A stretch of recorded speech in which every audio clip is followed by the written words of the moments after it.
Hello friends, hi, welcome back to my channel. ఈరోజు నేను మీతో షేర్ చేసుకోబోయేది భక్షాలు చారండి. లాస్ట్ టైం మీకు భక్షాలు షేర్ చేసుకున్నాను కదా. సో ఈరోజు మీకు చారు ఎలా చేయాలో అది చూపిస్తున్నాను. సో దానికి ఫస్ట్ మనం ప్రిపేర్ చేసుకునేది ఒక మసాలా వేస్తామండి మనము, ఆనియన్స్ అండ్ ఎండు కొబ్బరితో. సో నేను అదే ప్రిపేర్ చేస్తున్నాను. ఫస్ట్ ఒక ఎండు కొబ్బరి తీసుకొని చిన్న స్లైసెస్ కట్ చేసుకొని మనం కొంచెం ఫ్రై చేసుకోవాలి, కొంచెం ఆయిల్ వేసి. నెక్స్ట్ ఇక్కడ నేను 2 ఆనియన్స్ తీసుకున్నాను. 2 ఆనియన్స్ కూడా పెద్దగానే కట్ చేసుకోవాలి, మరీ సన్నగా అవసరం లేదు, ఎందుకంటే మనము పేస్ట్ చేస్తాం కాబట్టి. ఇంకా అవి కూడా కొంచెం బ్రౌన్ కలర్ వచ్చేలోపు మనం ఫ్రై చేసుకోవాలి. అండ్ దీంట్లోనే కొంచెం నేను 2 స్పూన్ అంతా జీలకర్ర వేస్తున్నానండి. జీలకర్ర కూడా కొంచెం బ్రౌన్ అయితే చాలు. మనము తీసేసి ఇవి 5-10 మినిట్స్ పక్కకు పెట్టేసేయండి, చల్లగా అవ్వాలి.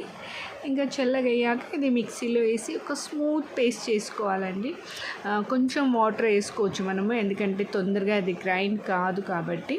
వాటర్ వేసి స్మూత్ పేస్ట్ చేసుకుంటే సరిపోతుంది. అది పక్కకు పెట్టేసి ఇంకా నెక్స్ట్ మనం చారు స్టార్ట్ చేస్తాము. ఇక్కడ నేను ఒక ప్యాన్ తీసుకొని దాంట్లో ఆయిల్ వేస్తున్నాను. ఇక నెక్స్ట్ వచ్చేసి ఇక్కడ జీలకర్ర 1 స్పూన్ అండ్ ఆవాలు 1 స్పూన్. కొంచెం జీలకర్ర ఆవాలు కొంచెం కలర్ చేంజ్ అయ్యాక నెక్స్ట్ దీంట్లో పచ్చిమిరపకాయలు వేస్తున్నాను నేను, పొడవుగా కట్ చేసి. పచ్చిమిరపకాయలు, కరివేపాకు. దీంట్లో నేను ఇప్పుడు ఆనియన్స్ వేయట్లేదు, జస్ట్ పచ్చిమిరపకాయలు వేస్తే సరిపోతుంది మనకి. అండ్ ఇది చేసేటప్పుడు కొంచెం సిమ్లో పెట్టుకోవాలండి స్టవ్, ఎందుకంటే తొందరగా మాడిపోతుంది. ఆనియన్స్ వేయట్లేదు కదా. సో నెక్స్ట్ ఇక్కడ నేను అల్లం వెల్లిపాయ పేస్ట్ వేస్తున్నాను 1 స్పూను. సన్నగా స్టవ్ స్లో పెట్టేసి సిమ్లో మనం చేసుకోవాలి. ఇంకా అల్లం వెల్లిపాయ పేస్ట్ కూడా పచ్చి వాసన పోయిందనుకోండి. నెక్స్ట్ 1 స్పూన్ అంతా మనం పసుపు ప్లస్ మన టేస్ట్ సరిపడా కారము. ఇమీడియట్లీ దీంట్లో మనం ముందుగానే నేను చింతపండు నానబెట్టానండి, సో ఆ రసం వేసేస్తున్నాను ఇక్కడ. మనకి ఎంత క్వాంటిటీ కావాలో చారు, దాన్ని బట్టి మనం అంత చింతపండు రసం వేసుకుంటే సరిపోతుంది.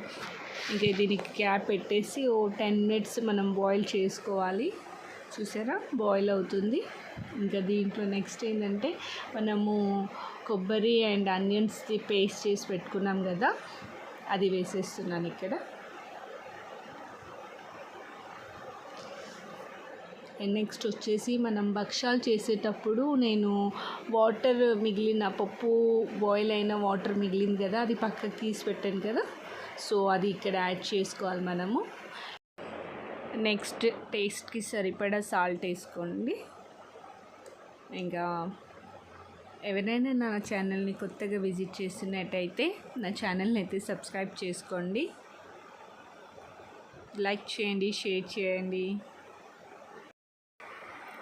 ఇక్కడ నేను అది మిగిలిన వాటర్ వేసిస్తున్నాను. నెక్స్ట్ కొంచెం పూర్ణం కూడా మనం పప్పు బెల్లం వేసి పూర్ణం చేసుకున్నాం కదా, అది కూడా కొంచెం వేస్తున్నాను. దీనివల్ల ఏంటంటే పులుపు టేస్ట్ కాకుండా కొంచెం ఏమంటారు, ఖట్టా మిఠా అంటారు కదా, సో ఆ టేస్ట్ వస్తుంది, చాలా బాగుంటుంది అన్నమాట. సో ఇది చారు వచ్చేసి ఎంత బాయిల్ అయితే అంత టేస్టీగా ఉంటుందండి. అట్లీస్ట్ 10-15 మినిట్స్ మనం బాయిల్ చేసుకోవాలి. ఎంతో టేస్టీగా ఉండే భక్షాలు చారు ready. Thanks for watching. Bye bye.